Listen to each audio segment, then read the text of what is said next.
Hare Krishna and happy Holi मेरे प्यारे दोनों लाला की तरफ से।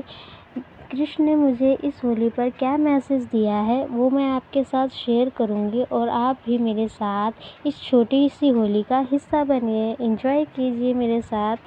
तो सबसे पहले हम यहाँ पे लाला के जो स्थान के डेकोरेशन करेंगे, बलून लगाएंगे। तो जो भी मैं यहाँ पे जो बलून्स लगा रही थी वो सभी एक एक करके ना मेरे से फूट रहे थे, पता नहीं क्यों। और सामने मेरे कृष्ण लला बैठे हुए थे, पता नहीं वो मस्ती कर रहे थे।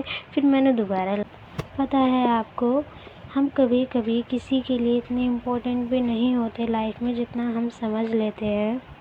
ये बाहर की जो कलयुग दुनिया है बहुत ही गंदी है।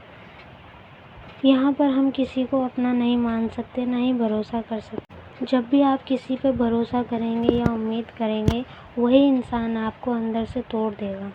और जब आप अपने आप को टूटा हुआ, हारा हुआ महसूस करते हैं तो आप इस दुनिया को एक अलग नज़रिए से देखने लगते हैं, अपने आप को जज करने लगते हैं और बहुत सी चीज़ें होती है जो हमारे अंदर ही अंदर चलती रहती है।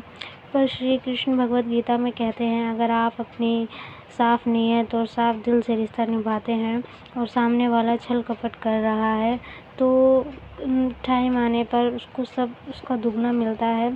यकीनन अगर हम अच्छा कर्म करते हैं तो उस कर्म का फल हमें इंसान नहीं, सिर्फ़ और सिर्फ भगवान देते हैं। तो इसलिए ये दुनिया ना कभी भी भरोसे लायक नहीं थी और ना ही कभी हो सकती है।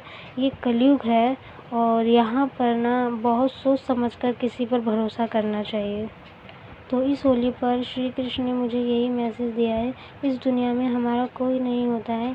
अगर कोई हमें प्यार करता है या हमें कोई समझता है तो वो केवल श्री कृष्ण हैं, उनकी शरण में जाइए। जब भी आप दुखी हैं तो सीधा बोलिए हरि शरणम हरि शरणम हरि शरणम, वो सब देख लेंगे। जो भी आपके साथ गलत हो रहा है, जिसने भी आपके साथ गलत किया है वो सब देखेंगे। चलिए, अब आपसे बहुत बातें हो गई हैं, अब कृष्ण जी का भोग बना लेते हैं। तो आज हमने शाम के भोग में उनके लिए आलू की कचौड़ियाँ बनाई हैं। चलिए उनको भोग पवाते हैं।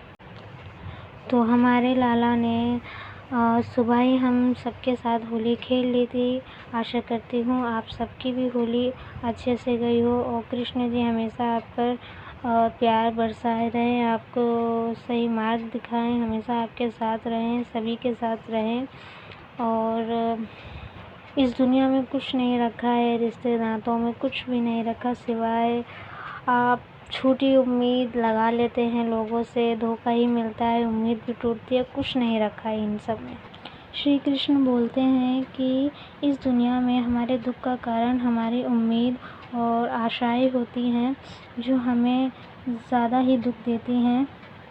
उन सब से बचने के लिए श्री कृष्ण हमें बताते हैं कि भगवद गीता पढ़ें, श्री कृष्ण की शरण में जाएं और हरि शरणम हरे कृष्णा बोलिए। तो आज का व्लॉग आपको कैसा लगा? आशा करती हूँ अच्छा लगा और मिलते हैं नेक्स्ट व्लॉग में।